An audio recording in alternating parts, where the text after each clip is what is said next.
Good morning, I am Kenny Polcar, your host of the party, and today is Friday, October 6th, 2023. And oh boy, has it gotten off to be a rousing morning already. So here's what you need to know. The markets this morning were awaiting today's NFP report, right? And boy, did they get it. Futures, though, this morning were inching higher in anticipation of a weaker report. The European markets were all betting on a weaker report as those markets were higher across the board. The bond markets, so here in the United States, were unsure. They were leaning towards a stronger report as yields were up this morning. The dollar was down, gold was steady, and oil was down. And what do we have for dinner tonight? Well, tonight we're going to have the halibut. Simple to make, easy to eat, delicious to present. Okay, so look. Yesterday, stocks held tight to the unchanged line all day, churning in place as we all awaited today's non-farm payroll report, right? Which could ignite a slide in stocks if it's too hot. The S&P was now hovering just above the long-term trend line of 4,200, a level that we got close to testing earlier this week, and one that should be front and center for both the long-term investor and the short-term trader. I've been saying it for weeks now that a test of 4,200 had to happen, and a failure for buyers to defend that position has the potential to wreak havoc on the markets. And why? Because a failure to hold on to that level will be seen as a technical break by the long-term trend line by all the algos, right? And then that'll cause the smart logic algos to shift into overdrive, and they'll send wave after wave of sell orders into the market. The buyers will see this. The algorithmic buyers will see this. They'll pull away, right? They'll lower their bids. They'll create a void in prices, which will only exacerbate the move lower. A move that has the potential to send the S&P to the 4,100, 4,125 range, right? In short order. Look, the S&P was up nearly 18% in late July. Has since given back 8% of those gains as we move through August and into September, leaving us only up 10% as of this morning. During this time also, the Dow gave up all of its gains and moved into negative territory for the year. The Russell is now down 14%. The transports are down 12%, putting both those indexes in correction mode.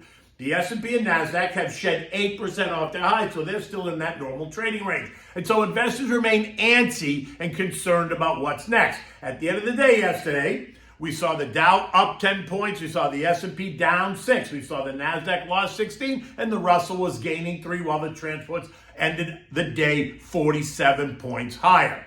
Now, today's NFP report, while it was expected to show a gain of 170,000, and the whisper number was 185,000, that could be the straw that breaks the camel's back. In fact, the number was double. It was 350-some-odd-thousand, a number that's too healthy. It's going to ignite another round of selling in the bond market, right? Sending yields surging, which is exactly what happened, and that's going to cause stocks to back off, right? Now, conversely, had the number been weaker, it would have been the opposite reaction, but it isn't, right? It isn't. The number was very, very strong, and futures were a little bit higher going into the number. They quickly reversed course, and the Dow fell, 200 points. The NASDAQ was down 200 points. The S&P was down 40, and that's what I'm saying. We're very close to 4,200 on the S&P, and that's the number that you're going to have to watch, right?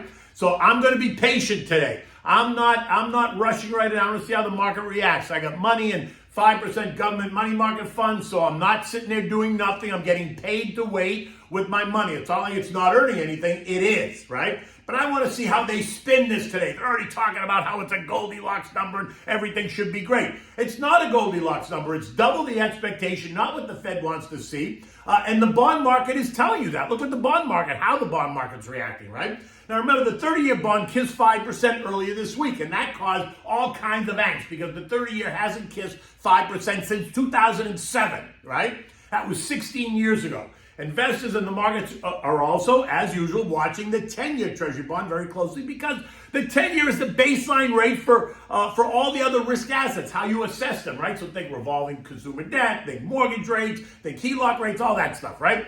Now, the 10-year earlier this week ticked at 4.87% on Tuesday as bond prices and stock prices sank. Remember that day was very anxious? But they eventually backed off because they found some support there, and that kind of explains why the markets have settled down a little bit. The 10-year yield is up 21% year to date. That's a huge move in the bond market, right?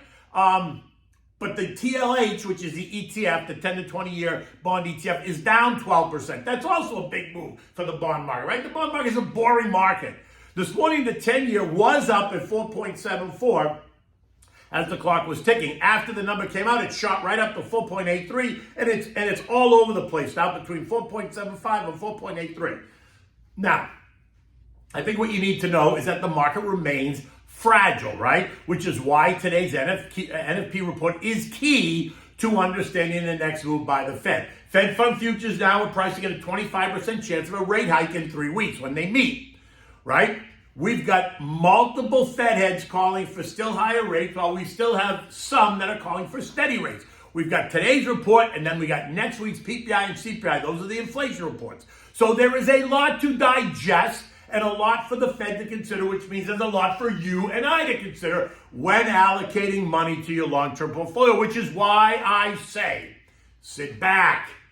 There is nothing that says you have to do something every day. It's okay to be patient. You're getting paid to be patient, right? Now look at the dollar index, which surged this week off the back, but it has backed off, right, from the high that it hit at 107.37. It's now trading at 106.37. A strong NFP report has the potential to send the dollar up again. And I think that's exactly what you're going to see, right? If the dollar goes higher, that means what's going to happen next.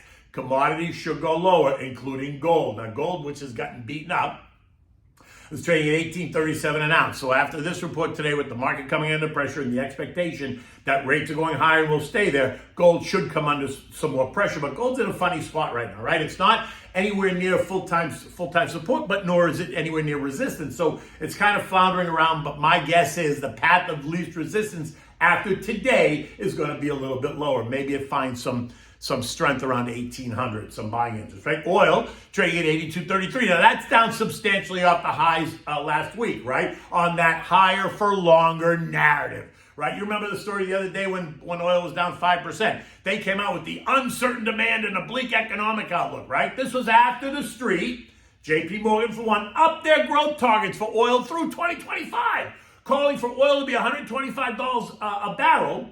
And after the Saudis raised their growth estimates, and after OPEC Plus continued to cut their production, right? They honored their production cuts through December. Now, to be fair, oil did go straight up for the month of September, so pullback wasn't really a surprise. My sense is, though, it should find support right in here in the low 80s. 80, 83 is where we should find some support for oil. But in the end, the markets are all reacting the exact same way that they should, right? When the sellers are anxious, the buyers take control, and the markets tend to come in. When the buyers are anxious, the sellers take control, and the markets tend to move up. The question now is, who's anxious today? And my bet is that it's the sellers that are anxious, and you can see that because you saw it happen in the futures market right after